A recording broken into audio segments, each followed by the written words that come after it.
My husband hired a maid who looks exactly like me. And then this happened. Set in Hallstatt, Austria. The wind had a sharp bite that morning, crisp and restless, rustling the golden leaves that clung stubbornly to the trees edging Lake Hallstatt.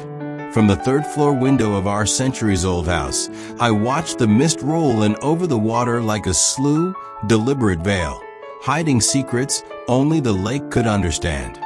I had always loved this house, with its timber beams, ivy-covered stones, and antique window latches that creak when opened. It had belonged to Lucas's family for generations, nestled at the edge of the village where tourists rarely ventured. It was quiet, isolated, perfect for writing, and perfect, I thought, for marriage. Until the day she arrived. I remember standing in the foyer, coffee mug in hand, when I heard the knock. It was soft, polite, yet strangely hollow. I opened the heavy oak door expecting a delivery man or a neighbor. Instead, I was met with my own face. She was younger by a few years, perhaps early 30s. Her ash blonde hair was tied back in a neat twist, and her eyes, pale gray, just like mine, widened as they scanned my features. I felt the blood drain from my cheeks. She looked stunned too, though a flicker of something unreadable passed quickly through her expression. "Good morning," she said softly. "I'm Sophie. Mr. Koenig sent me." Sophie. The maid. Before I could find words, Lucas appeared behind me, smiling too brightly. "Ah, you've arrived. Come in. Sophie, come in." She stepped past me into the hallway, wheeling a single vintage suitcase behind her. The scent of lavender followed her, a scent I used in my own wardrobe drawers. I turned to look at Lucas. He avoided my gaze. "You didn't tell me she looked like," I began.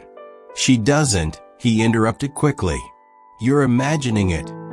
But I wasn't. Over the following days, it became impossible to ignore. Sophie moved with quiet confidence, already familiar with the house, with my house. She knew the location of the linen closet I had reorganized only the week before. She folded my cashmere shawl with the same careful touch I used. She even hummed the Austrian lullaby my grandmother taught me as a child. I started watching her closely. One morning, I deliberately placed my favorite fountain pen beneath a stack of papers on my desk. Hours later, after returning from a walk, I found the pen laid neatly on top of a notepad, uncapped, as if ready for use.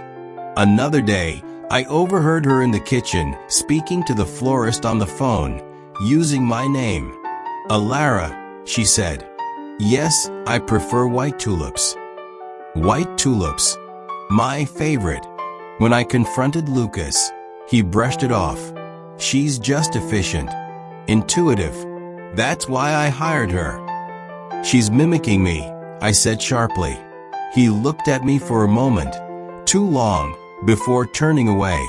"You're being paranoid." I began to question myself. Was it grief? The child we lost 2 years ago still haunted me in dreams. Or perhaps loneliness, worsened by Lucas's long absences. He was away more often now. Projects in Switzerland, Croatia, always too busy to talk, too tired to listen. Then one night, I awoke at 2:47 a.m. to find the bed cold beside me. I descended the stairs in silence, the floorboards groaning beneath my feet. The kitchen light glowed softly through the door. I crept closer. Lucas was there. So was Sophie. They sat opposite each other at the kitchen table. A bottle of Gruner Veltliner between them. 2 glasses half full. "I left everything," she said, her voice trembling.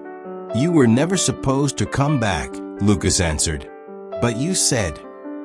"I thought I could make it work," he snapped. "But she? Elara, she's still here. Still watching." I froze. Sophie glanced toward the door, and for one terrible second, I thought she saw me. But she didn't. She leaned in closer to Lucas, her voice a whisper. I'm tired of hiding. I fled, silent as the wind. That night I didn't sleep. The next day, I searched Sophie's room while she was out. She had only brought one suitcase, modest for a live-in maid. I opened it. Inside were clothes, a small leather journal, a velvet box, and the necklace. It was unmistakable, a gold lily pendant on a fine chain. The exact one Lucas gave me on our 5th anniversary. A custom design. I had it made in Salzburg. There was only one, and she had it. I took the journal and returned to my study, heart pounding. I opened the pages. It wasn't a diary. It was a letter. Several, in fact. Addressed to Lucas. I will wait for you, like you asked. But I want your promise again. When she is gone, when your life is ready, you will come for me. Another. You told me she was cold. That you married her for the inheritance. Was it a lie? My hands trembled. The words blurred. I read them all. Sophie wasn't just a stranger. She was someone from Lucas's past. A lover? A secret fiancé? Or more. The final letter was dated only 3 weeks before she arrived. You said she was traveling to Milan, that I could come stay in her absence. But she's still here. What are you doing, Lucas? My world collapsed. But the true horror unfolded the next day. Sophie found me in the garden, sitting beneath the birch tree. She sat beside me, uninvited. Her face was calm. She folded her hands in her lap. You know now, she said simply. I didn't speak. I didn't come to destroy your life, she continued. I came because he asked me to. But he lied to me, too. I turned toward her. Who are you? My name isn't Sophie, she replied. It's Clara. I met Lucas 15 years ago in Romania. We were something. He promised me a life. Then he disappeared. She looked toward the house. Last year, he found me again. Said he'd made a mistake. That he could fix it. That he'd create a new life for me. He sent money. Promised me this house. Promised me you would be gone. I stared at her, numb. And you agreed? I loved him, she whispered. Until I saw you. Her voice cracked. You didn't deserve this. Neither of us did. I stood, tears burning in my eyes. Leave. Today. If you don't, I will show the police everything. She looked at me for a long moment, then nodded. But Lucas was already gone. That evening, I found his passport drawer empty. The safe unlocked. His car missing. Interpol issued a notice within 48 hours. I gave them the letters, the fake business files Clara showed me, the overseas accounts. He'd been laundering money under the cover of his heritage projects. Clara had been his accomplice, unknowingly, perhaps, but she stayed behind. She cooperated. She moved into a small apartment near the chapel. And me? I kept the house. Kept writing. Kept healing. I often see Clara in the village. We don't speak, but we acknowledge each other.